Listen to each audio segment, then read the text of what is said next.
Obsessive compulsive disorder या OCD एक मानसिक स्वास्थ्य समस्या है। इसमें बार बार अनचाहे विचार आते हैं और आदत सी बन जाती है कुछ काम बार बार करने की। ये विचार और आदतें रोजमर्रा की जिंदगी में दिक्कत पैदा कर सकते हैं। ओसीडी की वजह से काम करना, स्कूल जाना या रिश्ते निभाना मुश्किल हो सकता है। ये आपकी भावनाओं को भी प्रभावित कर सकता है, जिससे चिंता, शर्म और अकेलापन महसूस हो सकता है।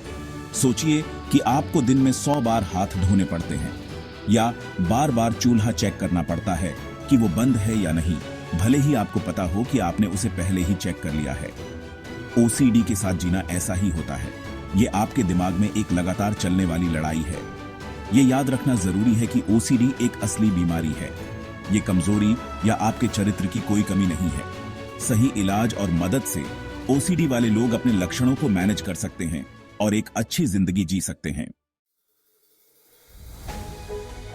ऑब्सेशंस अनचाहे, दखल देने वाले विचार, तस्वीरें या आग्रह होते हैं। ये चिंता और परेशानी पैदा करते हैं। ऑब्सेशंस के आम उदाहरणों में शामिल हैं गंदगी या कीटाणुओं का डर, खुद को या दूसरों को नुकसान पहुंचाने का डर, चीजों का एक जैसा और क्रम में होना जरूरी लगना, और हिंसा, सेक्स या धर्म के बारे में अजीब विचार आना। कंपल्शंस बार बार किए जाने वाले व्यवहार या मानसिक कार्य होते हैं जिन्हें ओसीडी वाले लोग करने के लिए मजबूर महसूस करते हैं। ये ऑब्सेशंस के कारण होने वाली चिंता को कम करने की कोशिश होती है। कंपल्शंस के आम उदाहरणों में शामिल हैं ज्यादा सफाई करना और हाथ धोना, ताले या उपकरणों जैसी चीजों को बार बार जांचना, गिनना, टैप करना या किसी खास तरीके से वस्तुओं को छूना, और चीजों को एक खास क्रम में व्यवस्थित करना। यह ध्यान रखना महत्वपूर्ण है कि कभी कभी सभी को अजीब विचार आते हैं, लेकिन ओसीडी में ये विचार लगातार और परेशान करने वाले होते हैं और कंपल्शंस रोजमर्रा की जिंदगी में बहुत दिक्कत करते हैं। ओसीडी के लक्षणों को पहचानना मदद मांगने की दिशा में पहला कदम है।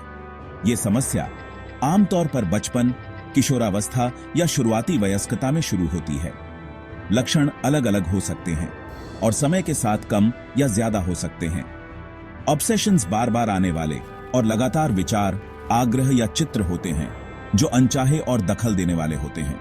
चिंता ऑब्सेशन से शुरू होने वाली बहुत ज्यादा परेशानी या चिंता होती है। कंपल्शंस चिंता को कम करने के लिए किए जाने वाले बार बार व्यवहार या मानसिक कार्य होते हैं। ऑब्सेशंस और कंपल्शंस बहुत समय लेते हैं, अक्सर 1 घंटे से ज्यादा प्रतिदिन।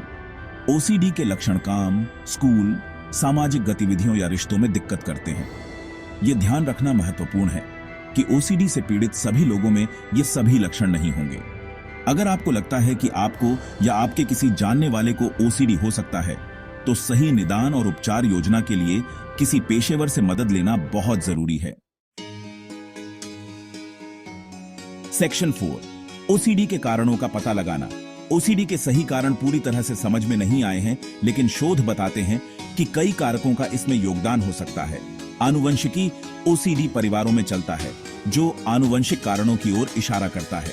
न्यूरोबायोलॉजी मस्तिष्क के कुछ रसायनों, जिन्हें न्यूरोट्रांसमीटर कहा जाता है, में असंतुलन ओसीडी में योगदान दे सकता है।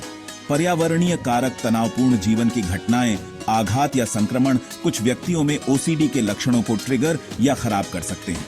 जबकि ओसीडी के कारण जटिल हैं, यह समझना कि यह एक चिकित्सा स्थिति है, न कि व्यक्तिगत विफलता, कलंक को कम करने और व्यक्तियों को मदद लेने के लिए प्रोत्साहित करने के लिए महत्वपूर्ण है। सेक्शन 5, मदद लेना, इलाज और सपोर्ट। ओसीडी के लक्षणों को मैनेज करने और जीवन की क्वालिटी बेहतर बनाने के लिए प्रभावी इलाज उपलब्ध हैं। थेरेपी, कॉग्निटिव बिहेवियरल थेरेपी या सीबीटी, ओसीडी के लिए एक आम थेरेपी है। यह लोगों को नकारात्मक विचारों और व्यवहारों को पहचानने और बदलने में मदद करती है। एक्सपोजर और रिस्पांस प्रिवेंशन या ईआरपी एक खास तरह की सीबीटी है जो धीरे धीरे लोगों को उनके डर से रूबरू कराती है और उन्हें कंपल्शंस करने से रोकने में मदद करती है। दवा, कुछ दवाएं जैसे कि सिलेक्टिव सेरोटोनिन रिएपेटेक इनहिबिटर या एसआरआईज मस्तिष्क के रसायनों को नियंत्रित करने और ओसीडी के लक्षणों को कम करने में मदद कर सकती है। जीवन शैली में बदलाव, पर्याप्त नींद लेना, स्वस्थ आहार खाना, नियमित रूप से व्यायाम करना और आराम करने की तकनीकों का अभ्यास करना तनाव को प्रबंधित करने और समग्र स्वास्थ्य को बेहतर बनाने में मदद कर सकता है। सहायता समूह ओसीडी को समझने वाले अन्य लोगों से जुड़ना, बहुमूल्य सहायता, मुकाबला करने की रणनीतियां और समुदाय की भावना प्रदान कर सकता है। याद रखें, मदद मांगना ताकत की निशानी है और सही इलाज और मदद से ओसीडी वाले लोग एक खुशहाल और सार्थक जीवन जी सकते हैं।